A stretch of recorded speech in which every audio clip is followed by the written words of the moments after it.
In the Cars universe, there are exactly 5 tiers of villains, and most people never make it past the first. Bullies, cheaters, jealous athletes, standard obstacles in a feel-good movie about talking cars. I'm Tia. We're like your biggest fans. Good job. I love being me. But pop the hood, and the picture changes completely. Beneath Pixar's bright animation hides political assassination, international terrorist syndicates, deep psychological trauma, and corporate greed on a scale that Hollywood would typically save for a standalone thriller. Today, we're taking every villain in the Cars franchise, from street-level punks to criminal masterminds, and sorting them into 5 tiers. I'll break down their hidden motivations, their methods of destruction, and the fatal weaknesses that brought every single one of them down. That was some pretty darn nice racing out there. Fight me! Welcome to the chick era, baby. The Piston Cup? It's mine, dude. It's mine. Fair warning. By the time we hit Tier 5, you'll never look at this franchise the same way again. Rev your engines. Oh yeah, lightning's ready. Tier 1. Every villain hierarchy starts at the bottom, with the ones who have no plan for world domination, whose threat is purely local chaos. Tier 1. The delinquent road hazards. Boost, Wingo, DJ, and Snot Rod. They weren't trying to hurt anyone, they were just messing around. Pretty music. Yo, Wingo! Lane change, man! But their pranks set the entire first film in motion. Without them, there's no story. They're accidental detonators with zero malicious intent. Pure Tier 1. But if street-level punks are accidental obstacles, the next villain acts with intent, and his threat rate lands at 2.0 on our scale. Enter Chick Hicks. Well, thank you. Thanks to all of you out there. Thank you. Hey, Rook, first one to California gets Dynaco all to himself. Covered in sponsor decals. A walking embodiment of corporate greed and zero sportsmanship. His method? Dirty pit maneuvers. Clip the rear quarter panel, send the rival into the wall. Calculated. Ice cold.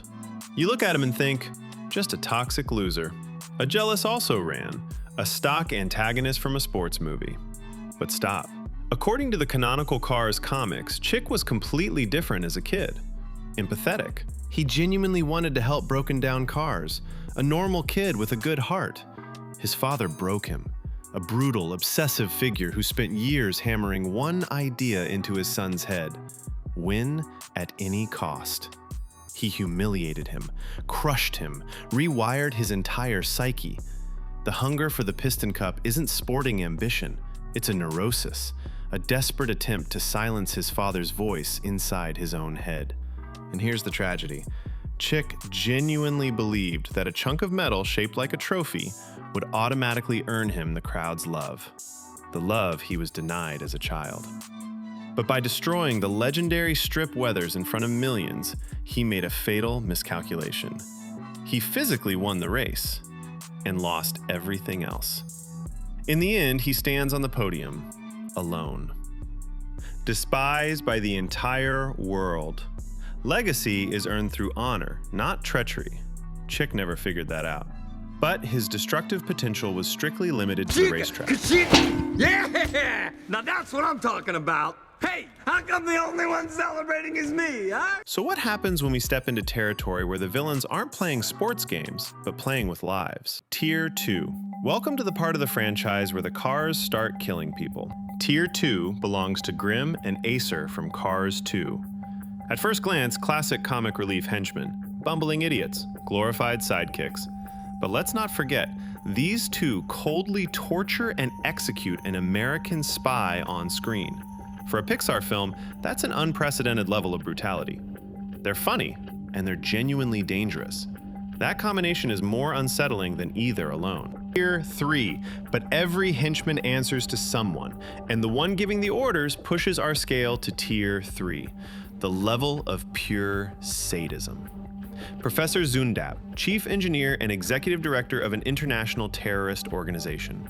Villainy rating? 4.5 out of 5. Where other villains eliminate rivals for trophies or money, Professor Z is the executioner, elbow deep in the dirty work. His arsenal includes EMP weapons, illegal trafficking, kidnappings, and contract killings.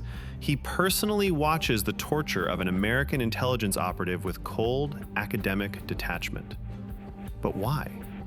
What turns a brilliant mind into a monster? The answer is depressingly simple, and that makes it worse. Years of humiliation. Professor Z is, at his core, a historically failed microcar. His entire life, he was mocked, laughed at for his ridiculous shape and weak engine.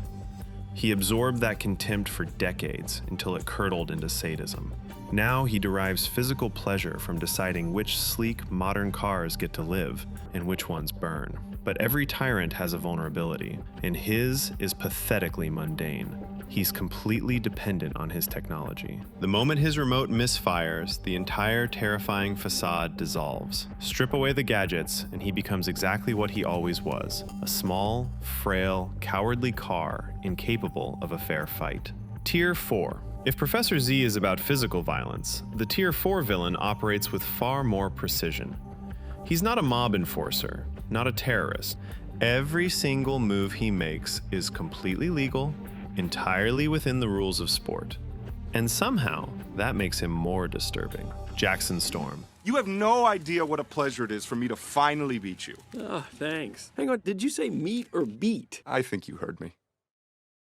The primary antagonist of Cars 3, a soulless embodiment of technological progress and generational displacement. His weapon isn't brute force, his weapon is gaslighting. Storm masks cruelty behind saccharine politeness. He makes veterans feel like obsolete scrap metal, delivers compliments that gut you, smiles while he dismantles your confidence. Looks like the perfect next-gen machine, right? But here's what you don't know about him.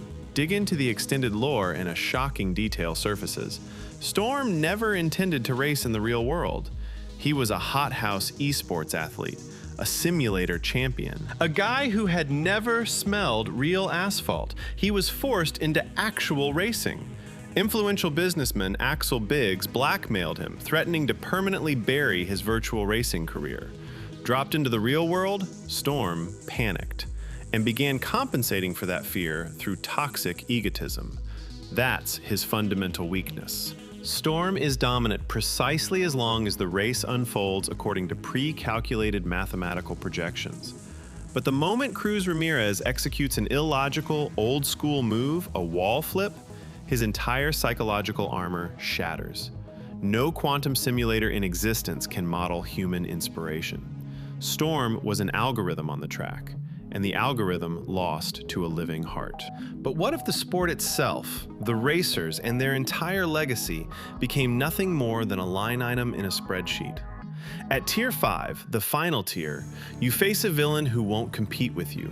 He'll just buy you. Tier 5, Sterling, billionaire, new owner of the Rust-eze Racing Center. He doesn't plant bombs. He doesn't cut people off on the track. When you first meet him, he's all smiles, calling himself your biggest fan. But behind that warm, open grin is a cold corporate machine. His weapons are contracts, performance graphs, and merchandise projections. Death by spreadsheet. Sterling decides unilaterally to end McQueen's career. His plan? Gut a living legend. Turn McQueen into a dead brand. A cash printing machine for cheap mud flaps and coffee mugs. Sterling has zero interest in the romance of the sport. He strips racers of agency. To him, talent is just a tool for maximizing quarterly returns. But Sterling had one catastrophic blind spot. He was too pragmatic. He fatally underestimated what can't be measured in numbers: passion, belief, and instinct. That inability to think beyond a loaded algorithm ultimately destroyed his empire entirely.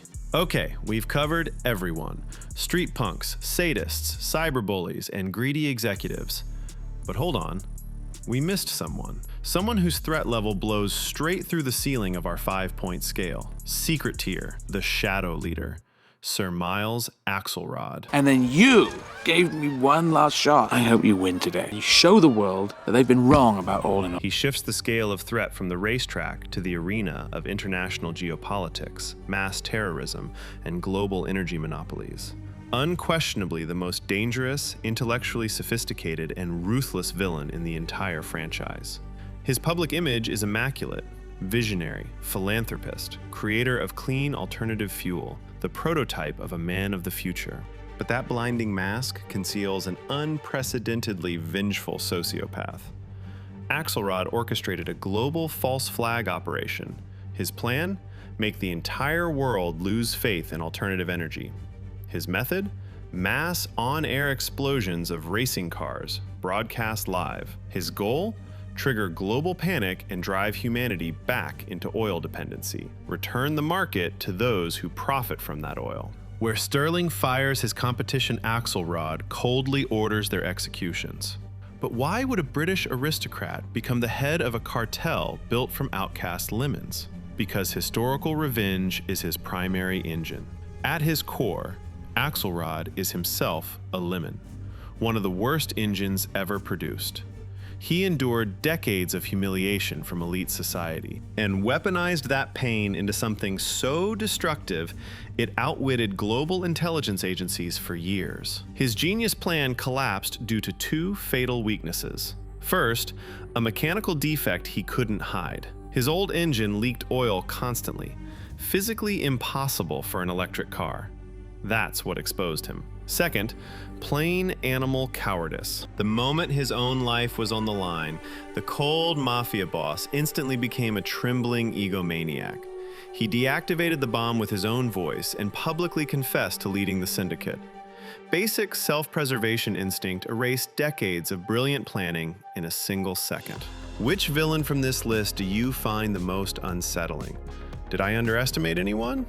Drop it in the comments. I read every single one. And I'm always looking for ideas for new videos. Thanks for watching all the way to the end. Keep your engines running. See you in the next one.